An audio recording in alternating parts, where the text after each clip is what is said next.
कोई बच्चा इस बार बिहार बोर्ड का एग्जाम देंगे उस बच्चा के लिए बेहद ही इंपॉर्टेंट क्वेश्चन है, जो कि ये लगभग 2 बार ऑलरेडी पूछ चुका है, हो सकता है कि अबर भी पूछ दे। तो चलिए इसको बढ़िया से सीखते हैं। यहाँ पर दिया गया है कि magnitude of vector A cross vector B का स्क्वायर इक्वल टू इतना प्रूफ करना। हम लोग जानते हैं बाबू ये चीज, हम लेफ्ट साइड से चलते हैं।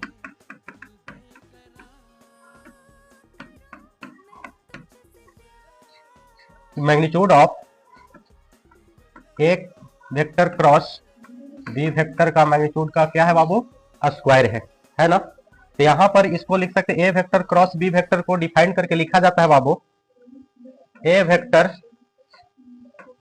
का मैग्नीट्यूड बी वेक्टर का magnitude sine theta N cap, जब ये क्या है बाबू, स्क्वायर है।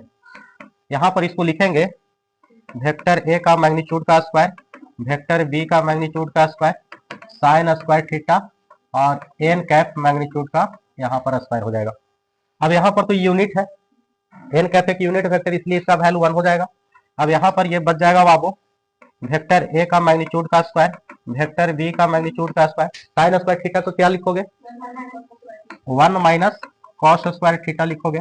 चलो इसको मल्टीप्लाई कर दो, तो वेक्टर ए का मैग्नीट्यूड का स्क्वायर, वेक्टर बी का मैग्नीट्यूड का स्क्वायर, यहाँ पे माइनस हो जाएगा वेक्टर ए का मैग्नीट्यूड का स्क्वायर और वेक्टर बी का मैग्नीट्यूड का स्क्वायर कॉस स्क्वायर थीटा, ठीक है।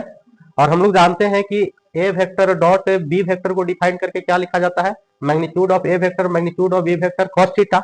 जब स्क्वायर है ये टोटल के करेंगे तो magnitude of A vector magnitude of B vector और कॉस थीटा होगा ना। यहाँ पर इसको हम लिख सकते हैं वेक्टर ए का मैग्नीट्यूड का स्क्वायर, वेक्टर बी का मैग्नीट्यूड का स्क्वायर, और इसको लिख सकते हैं A vector dot B vector का होल स्क्वायर लिखेंगे।